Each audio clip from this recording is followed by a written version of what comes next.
오늘 마가복음 16장 14절에서 20절의 말씀을 통해서 주께서 함께 역사하는 사람이라는 우리 제목으로 함께 은혜를 나누겠습니다.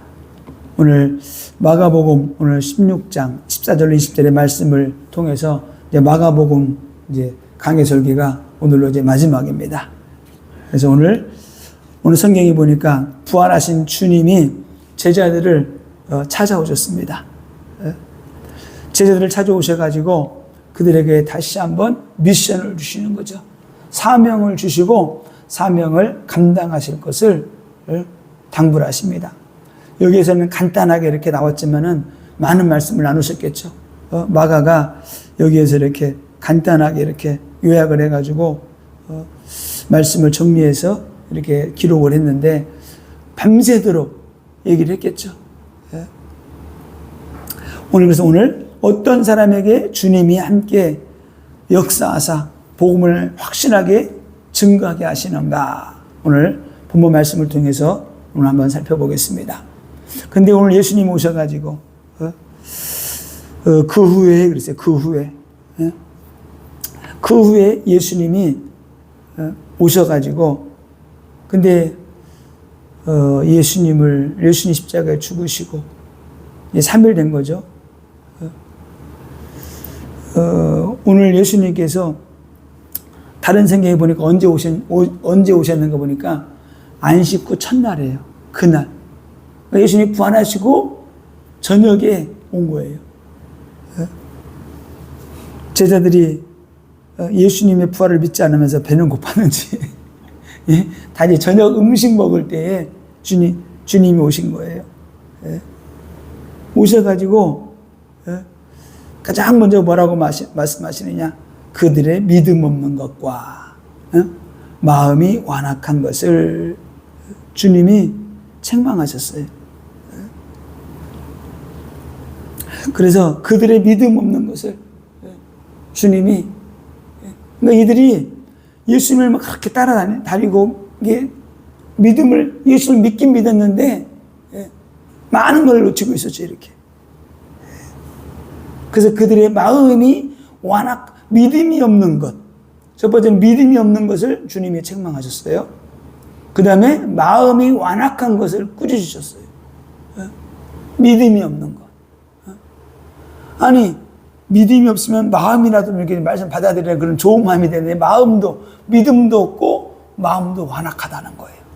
마음이 완악하다. 이 완악하다는 원어를 찾아보니까 마음이 돌처럼 딱딱하게 굳어 있다는 거예요. 마음이 굳어 있는 거예요. 돌짝밭이 돌짝밭. 길가밭이 뭐예요? 길가밭이 굳어 있잖아요. 딱딱하게. 그렇다는 거예요. 그러면은 그 말씀으로 되게 수많은 말씀들을 다 빼앗긴 거예요. 사단 마귀에게. 그러니까 예수님이 부활할 것이라고 그렇게 말씀하셨는데도 이 말씀을 귀에 들려지지 않은 거예요. 어떤 말씀이 들려졌느냐? 예수님이 고난받고 죽을 거다. 그거는 들려졌어. 왜 예수님 죽으면 안 되는데? 예수님이 죽으면 안 되는데 그 말씀만 들려진 거예요. 근데 그 후에 말씀 안 들려졌어. 내가 많은 사람, 너희들을 위해서 내가 죽고 그리고 내가 3일 만에 살아날 거야. 죽을 것만 들려지고 살아날 것은 안 들려진 거예요. 우리도 그렇죠. 문제를 만나면은 힘들고 어렵고 죽을 것만 생각나. 하나님이 함께 하신다는 건 생각이 안 나요. 기도하면 응답받을 거, 하나님이 역사하실 거, 그런 거는 생각이 안 나는 거예요. 왜? 믿음이 없기 때문에. 왜 그래요? 마음이 굳어 있는 거예요. 마음이 완악하다는 겁니다. 왜 이런 말씀 하셨어요? 자기가 살아난 것을 본 자들의 말을 믿지 아니함일러라, 이렇게 말씀하고. 그러니까 믿음으로 이걸 받아들였는데 믿음으로 받아들이지 않고 마음이 닫혀 있어가지고 이것이 안 믿어지게 되는 거죠. 그래서 요한복음 20장 19절에서는 이날 곧 안식 후 첫날 저녁 때에 제자들이 유대인들을 두려워하여 모인 곳의 문을 닫았더니 예수께서 오사 가운데 서서 이르시되 너희에게 평강이 있을지어다. 여기서는 가장 먼저 오셔가지고 평강이 있을지어다. 다독 끓이시고 그 다음에 책망하신 것 같아요. 이들이 지금 유대인들을 두려워해가지고 여기서 문을 닫았더니 이 말이 그냥 닫았다는 말이 아니라 꽁꽁 잠궈 놓았단 말이에요. 아무도 못 들어오게. 예. 그런데 예수님께서 뒤에 벽을 그냥 통과해가지고 딱 들어오신 거예요. 너무 놀란 거죠. 너무 놀랐어요. 성경에는 두려워. 갑자기 나타나니까 두려워가지고. 그래서 예수님께서 뭐라고 말씀하셨어요? 평강이 있을지어다. 두려워 말라는 거예요. 예? 제자들은 두려움에 떨고 있었어요. 너무나 두려운 나머지 문을 꽁꽁 잠가놓고 뭘 먹어도 편치 않겠죠. 그래서 예수님께서 다시 살아나셨다는 소식을 전달받고도 제자들은 허탄한 듯 믿지 않았다고 기록하고 있어요. 예. 평상시의 말씀을 어떻게 해요? 건성으로 들었다는 겁니다. 주님의 말씀을 삶 속에 적용시키지 못하고 살아갔다는 의미가 되는 거예요. 예. 이 시대에도 많은 사람들이 하나님의 말씀을 진짜 생명처럼 붙잡고 살아가야 되는데, 그런데 진짜 믿음으로 막 붙잡고 살아가는 사람들이 있더라고요. 어떤 사람인가 봤더니 사형 선고 받은 사람, 병원에 있는 사람, 중환자실에 있는 사람, 그런 사람들은 막 왜? 살려고. 갑자기 사형 선고 받으니까 너무 두려운 거야. 그때 막 후회가 되는 거지. 믿음으로 살걸. 믿음으로 살걸. 말씀 붙잡고 살걸. 근데 벌써 온몸에 다 이게 죽음으로 이 병이 덮어버리면은 어떻게 할 수가 없잖아요. 기도할 힘도 없고. 그래서 우리는 문제 만나기 전에 기도해야 되고, 문제 만나기 전에 성령 충만한 가운데 믿음의 주에 온전케 한 예수 그리스도를 바라보고 우리가 믿음으로 살아가야 되는 겁니다.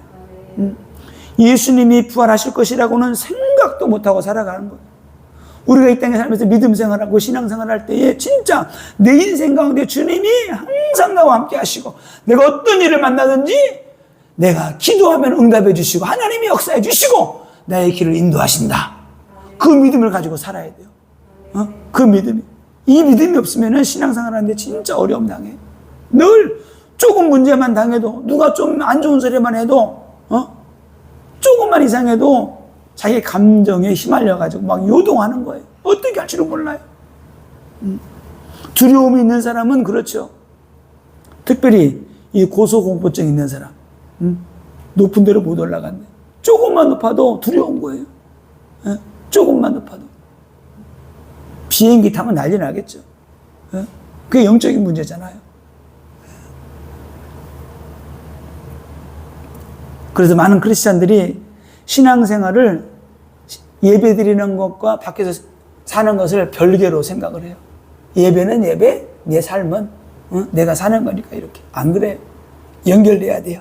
연결되지 않으면은 여기서는 주님이 계시는데 내 삶 속에는 주님이 관여하지 않죠.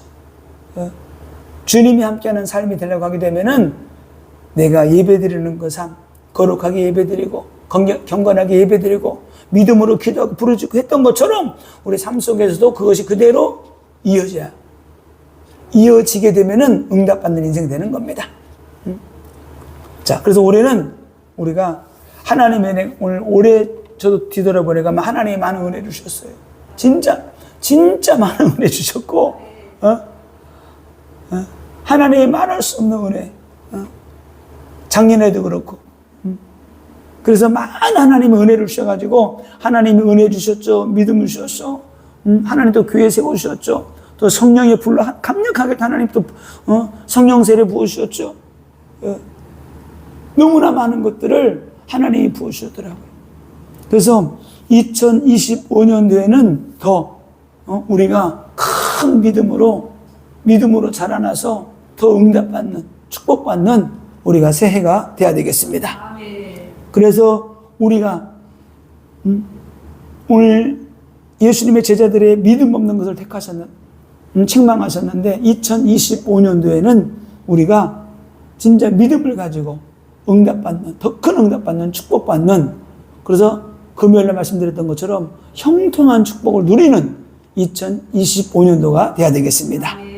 자, 그럼 어떤 믿음을 가져야 되느냐? 히브리서 11장 1절에 믿음은 바라는 것들의 실상이요 보이지 않는 것들의 증거니 선진들이 이로써 증거를 얻었느니라. 히브리서 11장 1절 말씀을 묵상해 보면 기가 막힌 말씀의 뜻이에요. 믿음은 바라는 것들의 실상이요. 믿음은 내가 바라고 내가 하나님 이런 건물이 있으면 좋겠어요. 그럼 어떻게 그거를 계속 상상을 하고 그려보고 기도하는 거예요. 내가 그러면 상상한 것이 실제가 된다는 뜻이에요. 이 말이. 믿음은 바라는 것들의 실상이요. 아멘. 믿음은 바라는 것들의 실상이요. 보이지 않는 것들의 증거니 보이지 않지만은 실상으로 이루어진다는 겁니다. 우리가 이 믿음이 있어야 돼요. 이 믿음이. 이게 바라봄의 법칙이에요. 바라봄의 법칙, 믿음의 법칙. 믿음의 법칙이 뭐냐? 바라봄의 법칙이에요. 그래서 하나님께서 아브라함에게 하늘을 보여주신 거예요. 하늘을 보라는 거예요. 저 수많은 별처럼 네 후손들이 이렇게 될 것이다. 바닷가의 모래알처럼 네 후손들이 이렇게 될 것이다. 그래서 우리에게 필요한 게 뭐냐? 담대한 믿음이에요. 담대한 믿음. 믿음의 기도는 반드시 이루어진다는 믿음. 이 믿음이 우리 속에 확 들어와야 돼요. 믿음으로 선포한 것은 반드시 성취된다는 믿음. 이 믿음이 우리에게 담겨지게 될 때 진짜 세상 말로 겁나게 막 기도하는 거예요. 담대하게 막 기도하는 겁니다. 담대하게. 우리의 믿음이 어떤 믿음이냐? 표대를 향하여 달려가는 믿음. 가다가 낙심하는 믿음이 아니에요. 표대를 향해 달려가는 믿음은 넘어져도 또 일어나고 넘어져 또 일어나고 또 일어나는 믿음이에요. 이런 믿음이 어떤 믿음이냐? 십자가를 지고 가는 믿음입니다. 하나님 나의 십자가 지고 가겠습니다. 어떤 문제 고난이 와도 믿음으로 승리할 수 있도록 내게 성령과 능력 부어 주옵소서. 능력을 행하는 믿음, 귀신을 쫓아내고 병을 고치는 믿음 하나님 내게도 부어 주옵소서. 이 믿음 가지고 막 달려가는 거예요. 가난질병 고통 저주를 끊어내는 믿음. 2025년도에는 가난질병 고통 저주 다 끊어내버려야 돼요. 그래서 하나님이 주시는 탁월한 은사와 능력을 가지고 영원 구원하는 믿음도 하나님이 내게 허락하여 주옵소서. 그리고 교회를 살리고 교회를 살리는 믿음 하나님 허락하여 주옵소서.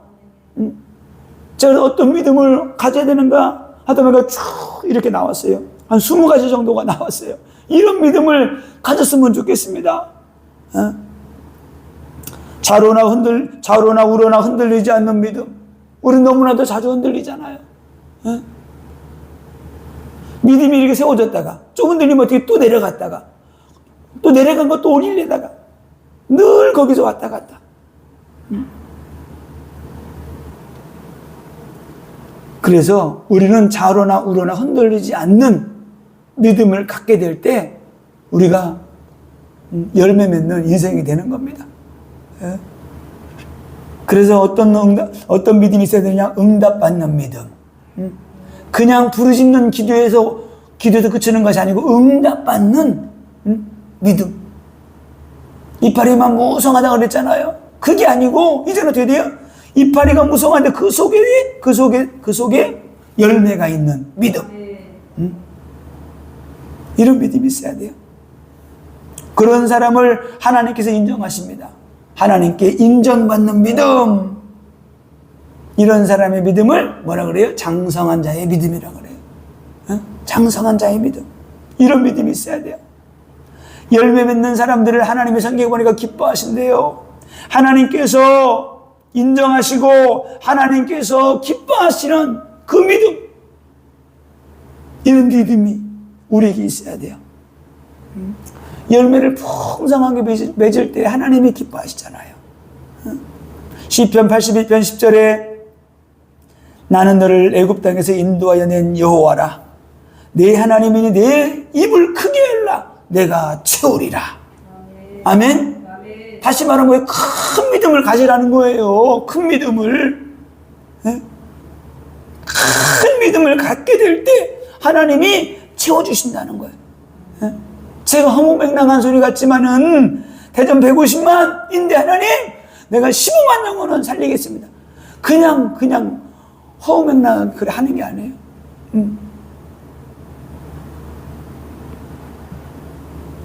그 믿음으로. 어차피 한번 살아가는 인생인데 교회를 하고 영혼권 한다고 했는데 하나님 그러면 내가 도전하겠습니다. 하나님 채워주옵소서. 능력 부어주옵소서. 성령과 능력 부어주셔서 하나님은 할 수 있습니다. 하나님은 하실 수 있습니다. 주님이 원하시면 할 수 있사오니 나를 사용하여 주옵소서. 기도하는 겁니다. 그래서 큰 믿음, 큰 꿈을 가진 자가 큰 응답 받게 되는 거예요. 그래서 요셉이 보세요. 요셉이 하늘의 별과 달들이 자기에게 절하는 꿈을 꾼 거야. 희한해가지고 형제들에게 아버지에게 다 말하는데 그것 때문에 시기질투 받아가지고 팔려갔잖아요. 근데 그 꿈을 끝까지 붙잡잖아요. 나중에 그 꿈이 이루어지잖아요. 그 꿈이. 꿈이 없는 백성은 망한다는 겁니다. 성경이. 꿈이 없는 사람도 망하는 거예요. 그래서 우리에게 큰 믿음과 큰 꿈이 있어야 돼요. 지금은 연약하고 부족하지만 큰 믿음과 큰 꿈이 있는 사람은 그 큰 믿음과 큰 꿈을 가진 사람을 어떻게 돼요? 그 꿈이, 그 큰 믿음이 그 사람을 이끌고 가는 거예요. 나의 믿음이, 내가 어떤 뭐에 대해서 믿음을 갖잖아요. 그 믿음이 나를 움직이게 한다니까요. 나를 행동하게 만들어요. 믿음이 없으면 행동하지 않아요.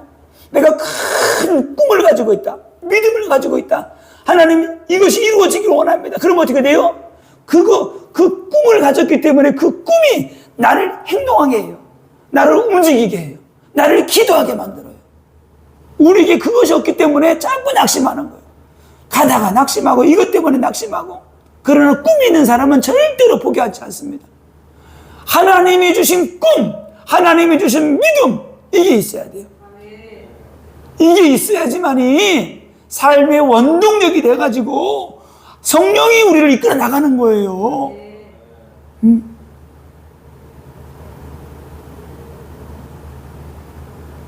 그래서 믿음으로 바라보고 이루어지리라 믿고 달려가는 겁니다. 미래에 큰 응답받을 나를 상상하면서 기도하는 거예요. 상상하면서. 원하는 것이 무엇이든지 이미 내 것이라는 사실을 우리가 기억하고 믿고 나가는 겁니다. 내가 상상하는 미래를 생생하게 그려야 돼요. 생생하면 생생할수록 그것은 이루어집니다. 분명해요. 이건 이루어지게 돼 있어요.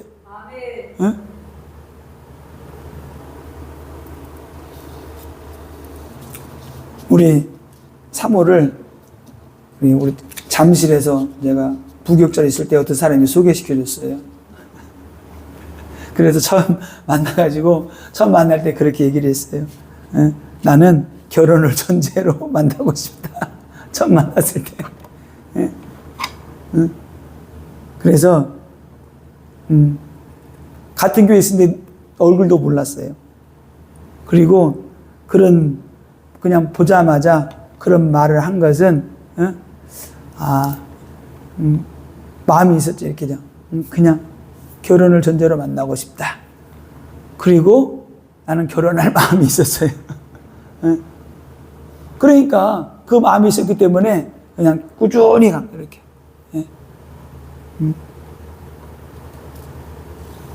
그래서 우리가 어떤 일 하든지 믿음이 있으면은 그럴 때 확신이 있으니까 그냥 쭉 가는 거예요. 그래서 정체성이 바뀌면은 우리 행동도 바뀌게 되는 거예요. 내 정체성이. 이게 바뀌지 않으면 안 돼요. 이런 사람에게 주님이 함께 하십니다. 이런 사람에게 하나님이 힘을 주셔요. 큰 믿음, 큰 큰 꿈을 가진 자는 시험 들 시간이 없어요. 낙심할 시간도 없어요. 왜? 그 꿈을 이루기 위해서 나가야 되기 때문에. 꿈이 있는 사람은 살아있는 사람이에요. 영이 있는 사람은 천국의 소망이 있는 자이기 때문에 천국을 향해서 달려가는 거예요. 그래서 바울이 자기는 표대를 향해서 달려간다는 겁니다. 그래서 우리가 진짜 목적이 있어야 돼요. 목적이, 신앙생활 할 때도 목적이 있어야 돼요. 이미 우리는 천국 백성 됐잖아요. 그럼 이 땅에 살아가면서 내가 어떻게 신앙생활을 어떻게 응답받고 내가 어떻게 영광 돌리고 어떤 믿음의 사람에서 내가 살아가야 될 것인가.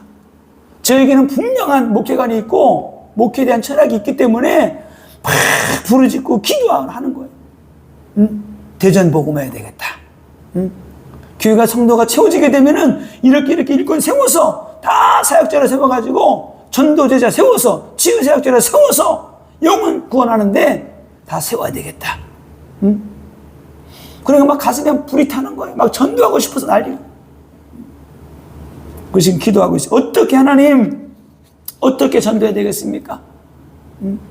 어떻게 현장을 내가 정복해 나가야 되겠습니까? 막 기도하는 거예요.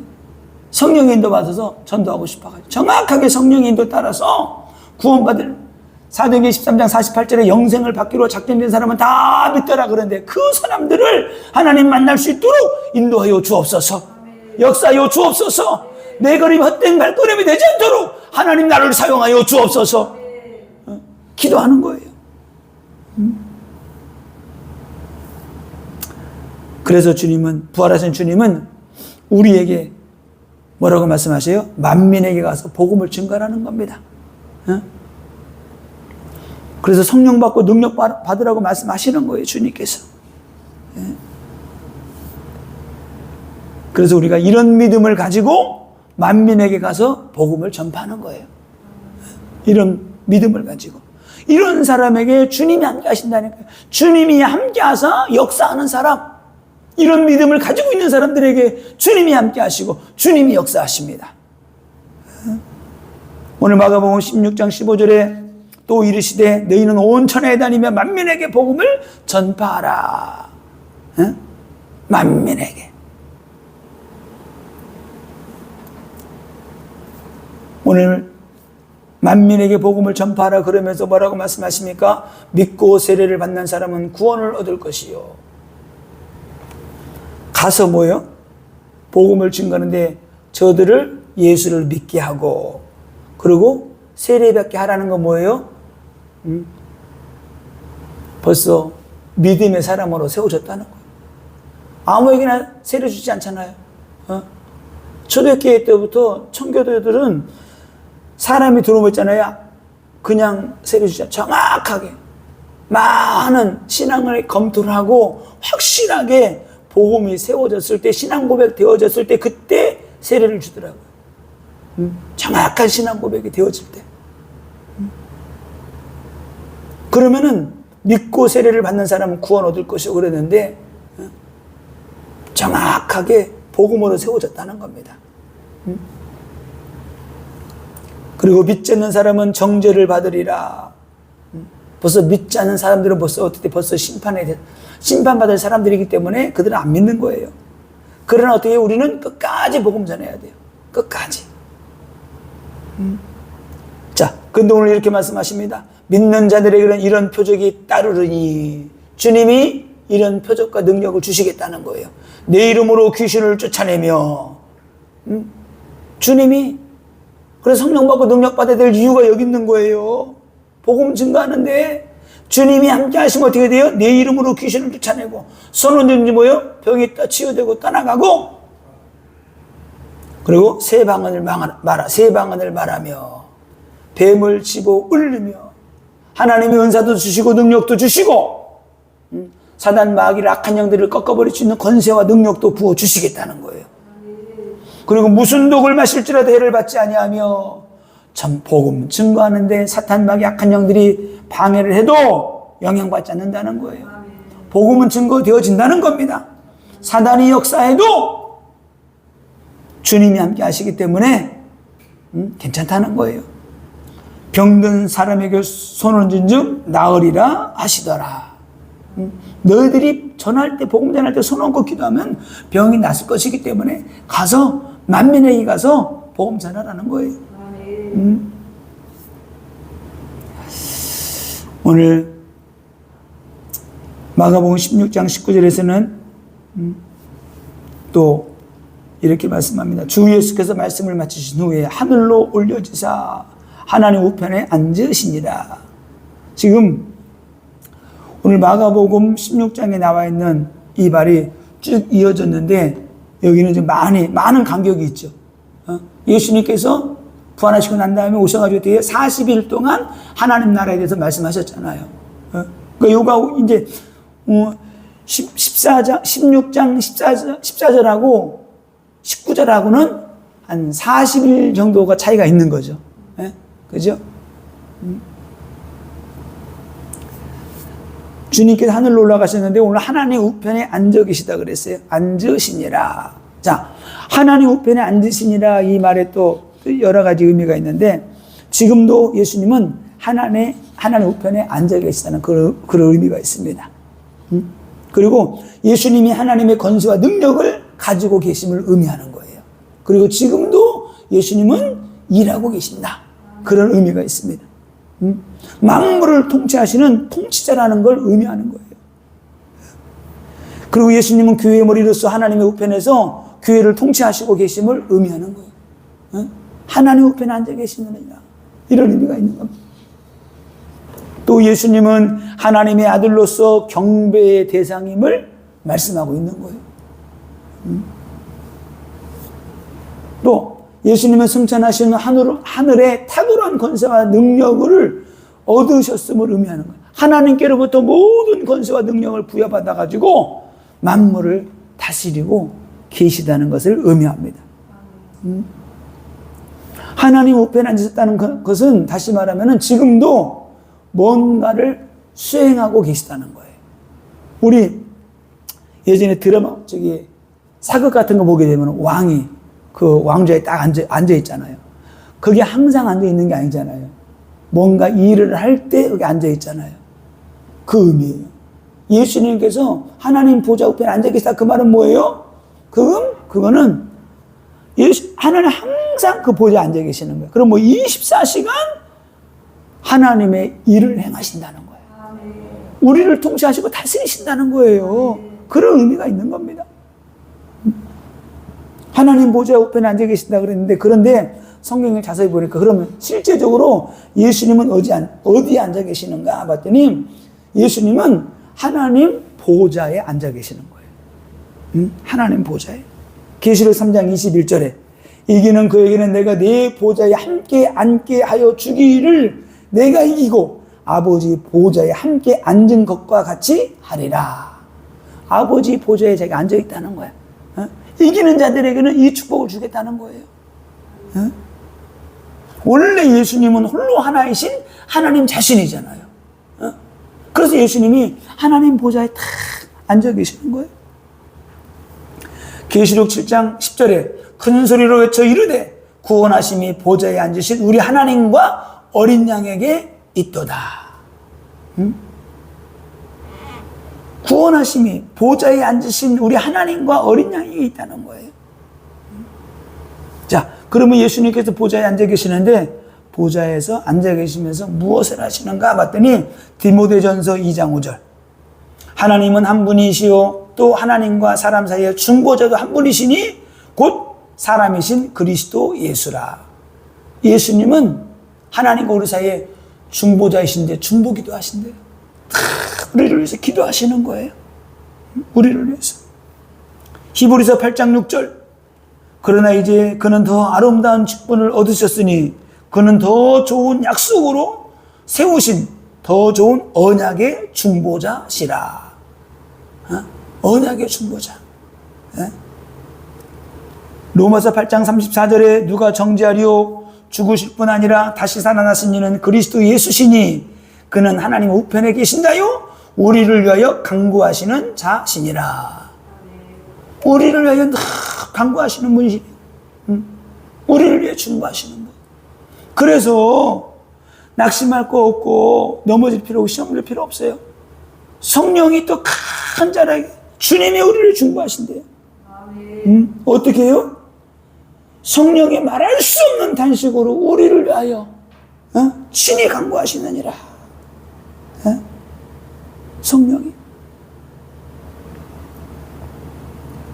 또 예수님은 성령으로 우리와 함께 하십니다. 요한복음 14장 16절에 내가 아버지께 구하겠으니 그가 또 다른 보혜사를 너희에게 주사 영원토록 너희와 함께 있게 하리니. 영원토록 우리와 함께 하시기 위해서 주님이 아버지께로부터 성령을 받아서 우리에게 보내주셨대요. 육신은 떠나가시지만 성령으로 우리와 영원히 함께 하시겠다는 겁니다. 이런 은혜와 축복이 우리에게 있는 거예요. 그래서 우리는 두려워할 거 없고 염려할 거 없고 우리가 더 기도하는 거예요. 믿음으로 나가는 겁니다. 자, 결론입니다. 오늘 마가복음 결론인 마지막 장인데 마가복음이 어떻게 시작되는가 그리고 어떻게 끝나는가 이걸 보려면 마가복음 1장 1절을 보면 합니다. 마가복음이 어떻게 시작되느냐 이렇게 시작됩니다. 마가복음 1장 1절 하나님의 아들 예수 그리스도의 복음의 시작이라. 하나님의 아들 예수 그리스도의 복음의 시작이다. 복음의 시작. 그런데 마가복음 16장 15절에서는 어떻게 끝나느냐? 또 이르시되 너희는 온 천하에 다니며 만민에게 복음을 전파하라. 예수 그리스도의 복음이 시작되었는데 이제는 어떻게 돼요? 이 예수 그리스도의 복음을 만민에게 전파하라는 거예요. 어떤 복음이요? 1장서부터 쭉 설명했어요. 어떻게? 예수 그리스도가 어떻게 귀신을 쫓아냈는가? 어떻게 병을 고쳤는가? 예수가 누군가를 계속 설명하고 있어요. 그 행하신 일, 기적과 이적과 능력의 역사도 일어났는데 행한 그 모든 것들이 복음의 역사예요. 이거를 증거하라는 거예요. 이거를. 그리고 이 복음을 완성하셨는데 어떻게 완성하셨습니까? 십자가에 죽으시고 3일 만에 부활하심으로 말미암아 예수가 그리스도이시고 하나님의 아들이심을 증명해 보이셨어요. 이 복음을 증거하라는 겁니다. 이 복음을 증거할 때 하나님이 어떻게 하시느냐? 마가복음 16장 20절 이렇게 하시겠대요.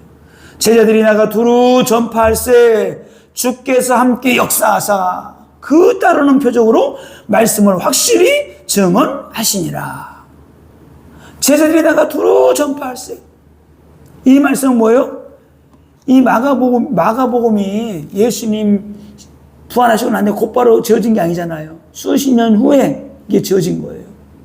그럼 뭐예요?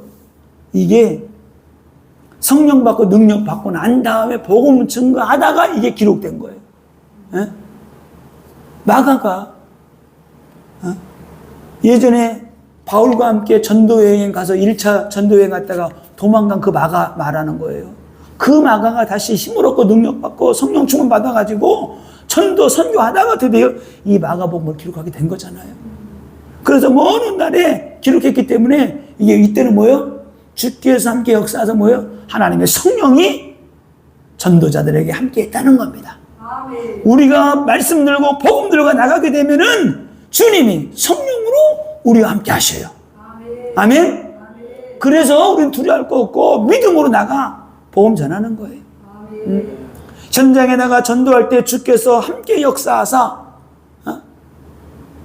말씀으로 확실히 증거하도록 하나님이 함께 하시는 겁니다. 아멘. 그래서 2025년도에는 주님이 함께하는 그런 새해, 응답받는 새해, 형통한 새해 우리가 돼야 되겠습니다. 아멘. 그래서 우리가 복음 들고 나가게 되면 주께서 함께 역사하사 역사하는 현장이 돼야 돼요. 아멘. 우리가 복음 들고 나가게 되면은 주님이 함께 와서 역사하는 교회가 돼야 되고 주님이 역사하는 가정이 돼야 되고 주님이 함께하는 자녀들이 돼야 되는 겁니다.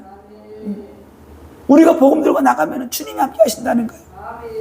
오늘 그 따르는 표적으로 말씀으로 확실히 증언하시니라 그랬어요. 주께서 함께 하실 때 역사가 일어나는 거예요. 주님이 함께 하실 때 우리가 전하는 그 복음이 진짜 복음이 되어서 생명을 살리고 표적과 이적과 기적으로 하나님이 역사하시는 겁니다. 주님이 함께 하셔야 돼요. 그래서 우리는 표적이 따르는 전도자가 돼야 돼요.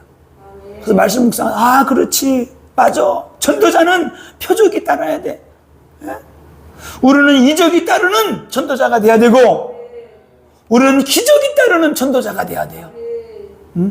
그래서 우리는 기적을 몰고 다니는, 이적을 몰고 다니는 그런 사람이 되게 될 때, 100만 영혼 구원을 못하겠어요. 이적과 기적과 능력이 나타나지 않으니까, 무능력하니까 몰려오지 않지. 뭐만 조금만 맛있어도 사람들이 막 몰려들더라고요. 믿어요. 제가 저번에도 말씀드렸잖아요. 아이돌이 그렇게 연습하고 해도 때가 20년, 5년, 막 어떤 애들은 2년, 3년, 5년, 7년씩, 어떤 애들은 10년씩 끝까지 번뜩이 연습하는, 어느 날 무대에 한번 딱 세워서 기가 막히게 하는 거야. 그 무대에서 한번 대박 나잖아요. 그 인생 끝나는 거죠. 하나님이 저도 그렇고 우리 예수사랑교회 하나님 무대에 세워주실 거예요. 기도하면서 그렇죠. 그래, 하나님이 무대에 세워주실 건데 나는 지금 연습생이다. 그래, 쭉 들어. 더 기도하고 더 능력받고 기도해야 되겠다. 그런 겸손한 마음이 왔어요. 그래서 주님께서 함께하사 역사하는 예수 사랑교회. 이런 교회. 그래서 2025년도에는 모든 일에 형통의 축복을 누리는 2025년도가 돼야 됩니다. 그래서 가정이 형통케 되는 역사, 자녀들이 형통케 되는 역사, 물건이 회복되는 역사, 영혼육 살리는 교회, 교회가 부흥의 불길이 타오르는 교회, 지역 복음화, 세계 복음화하는 교회, 이런 축복이 있기를 예수님의 이름으로 축원을 드립니다.